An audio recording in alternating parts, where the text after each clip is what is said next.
3 ayatnya yang ke-8 sampai dengan ayatnya yang ke-12,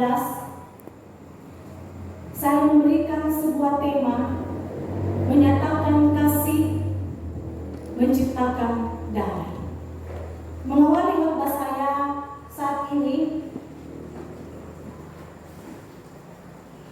saya memberikan sebuah ilustrasi. Kita bayangkan ini adalah hati. Hati ini kelihatannya bersih, tanpa kusut. Saya mau berkata kepada hati ini, kamu jelek, kamu tidak mampu berbuat apa-apa, kamu sombong, dan lain sebagainya. Ketika saya sadar bahwa saya telah melakukan hal yang tidak baik, saya meminta maaf. Dan ketika saya meminta maaf,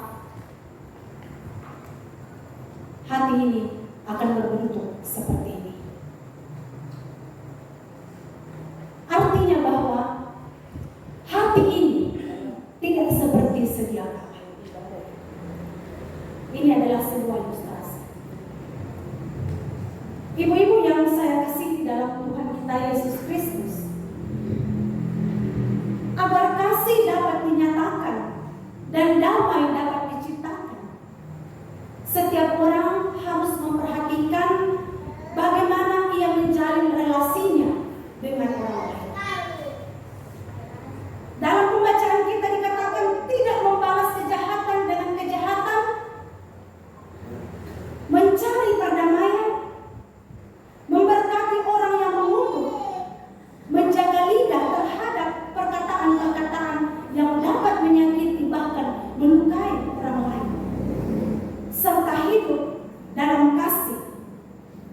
Ini adalah nilai-nilai yang ditanamkan oleh Rasul Petrus kepada jemaat yang ada pada waktu itu, agar dalam kehidupan mereka sebagai orang percaya, mereka boleh membangun kebersamaan dengan orang lain yang tentunya memiliki perbedaan-perbedaan, baik itu perbedaan agama, suku, ras, dan kepercayaan.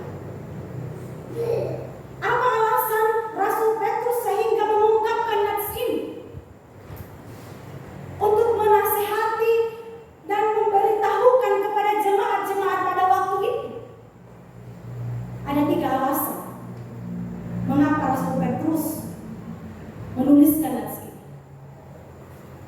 Yang pertama, alasan yang pertama, karena jemaat Kristen pada waktu itu adalah pendatang yang tersebar di berbagai tempat. Dan kehadiran mereka sebagai pendatang haruslah mampu menempatkan diri mereka dengan baik, sehingga melalui kehadiran mereka di tengah-tengah masyarakat yang berbeda, mereka boleh menjadi berkat. Mereka bisa diterima dengan baik oleh orang-orang yang ada pada waktu itu. Alasan yang kedua, karena melalui kasih yang mereka nyatakan dan damai yang mereka ciptakan adalah sarana kesaksian bagi orang-orang yang ada pada waktu itu, sehingga melalui semuanya nama Tuhan Yesus dipuji dan diampuni. Alasan yang ketiga, di dalam ayat yang ke-12 dalam pembacaan kita dikatakan, mata Tuhan tertuju kepada orang-orang benar. Jadi melalui apa yang dinyatakan oleh Rasul Petrus, ia ingin mengingatkan bahwa orang benar diperhatikan oleh Tuhan, dilihat oleh Tuhan Allah. Oleh sebab itu mereka harus menjaga diri mereka dengan baik, sehingga Allah tetap berkenan akan kehadiran dan keberadaan mereka dimanapun mereka berada. Ibu-ibu yang saya kasihi di dalam Yesus Kristus, apa yang diajarkan oleh Rasul Petrus kepada jemaat-jemaat pada waktu itu bukanlah hal yang mudah untuk dilakukan. Coba kita bayangkan,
Sebab seseorang yang bersalah harus mendatangi seterunya dan menyampaikan penyesalannya, dan seterunya juga itu harus mau mengampuninya.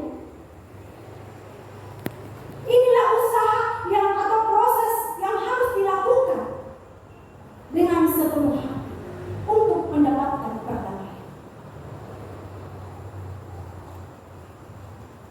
Dalam bacaan kita pada ayat yang ke-11 bagian B dikatakan di situ, ia harus mencari perdamaian dan berusaha mendapatkannya.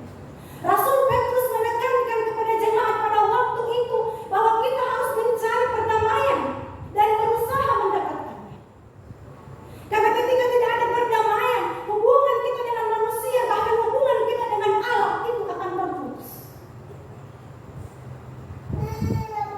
Dalam Matius 5 ayat yang ke-23 dan ayat yang ke-24 dikatakan di situ, sebab jika engkau mempersembahkan persembahanmu di atas mezbah dan engkau teringat akan sesuatu yang ada di dalam hati saudaramu terhadap engkau, tinggalkanlah persembahanmu di depan mezbah itu dan pergilah berdamai dahulu dengan saudaramu, lalu kembali untuk mempersembahkan persembahanmu. Artinya bahwa ketika kita tidak ada di dalam perdamaian, ketika kita ada di dalam perseteruan, hubungan kita dengan Allah tidak akan baik.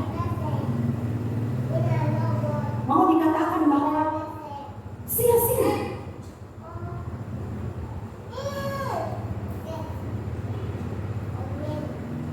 Oleh karena itu Rasul Petrus menekankan untuk mencari perdamaian dan berusaha. Ibu-ibu yang saya panggil saudara dalam Yesus Kristus, mengingat jalan yang ditempuh untuk sebuah perdamaian tidaklah mudah. Adalah baik bagi kita untuk menghindari perseteruan dengan menjauhkan diri dari segala yang jahat, tidak melakukan kesalahan yang akan menimbulkan perseteruan. Seia sekata, seperasaan, mengasihi, penyayang, dan rendah hati. Jika hal ini berdiam di dalam hati setiap manusia, maka perseteruan bisa dihindari. Dan yang paling penting ialah ayatnya yang ke-10 dikatakan, siapa yang mau mencintai hidup dan mau melihat hari-hari baik, ia harus menjaga lidahnya terhadap yang jahat dan bibirnya terhadap ucapan-ucapan yang menipu. Menyatakan kasih dan menciptakan damai sesuai dengan tema kita, dimanapun kita berada, adalah tugas dan tanggung jawab kita selaku orang yang percaya. Firman Tuhan yang datang ke tengah-tengah kita pada sore hari mengajarkan kita untuk hidup dalam damai, untuk hidup dalam saling mengasihi satu dengan yang lain. Karena di mana ada kasih, firman Tuhan kata, kesanalah berkat akan curah. Ketika di dalam persekutuan kita, ketika di dalam rumah tangga terjadi kasih dan damai, maka berkat Tuhan akan Tuhan perintahkan mengalir di tengah-tengah kehidupan rumah tangga dan persekutuan kita. Kiranya apa yang disampaikan Rasul Petrus melalui jemaat-jemaat pada waktu itu juga yang disampaikan kepada kita, nasihat-nasihat yang diberikan oleh Rasul Petrus menuntun dan membimbing kita untuk mampu menyatakan kasih dan menciptakan damai dalam kehidupan bersama. Sebab mata Tuhan tertuju kepada orang-orang benar dan telinganya kepada permohonan mereka yang beriman. Demikianlah firman Tuhan yang datang ke tengah-tengah kita, yang dikatakan berbahagia adalah kepada kita semua yang mampu memperlakukan firman itu dalam kehidupan kita hari bersama. Amin. Kita sambut dalam doa. Firman-Mu telah tersampaikan di tengah-tengah kami pada sore hari ini. Kami sadar kami tidak mampu untuk memperlakukan firman ini dalam kehidupan kami, karena kami adalah lemah dan berdosa. Tapi kami mengundang Engkau, Roh Kudus-Mu hadir dalam hati kami, sehingga melalui Roh-Mu yang kudus memampukan kami untuk mempraktekkan firman ini di tengah-tengah kehidupan kami, dalam rumah tangga kami, bahkan di tengah-tengah persetujuan kami. Di dalam nama Yesus kami sambut firman. Amin.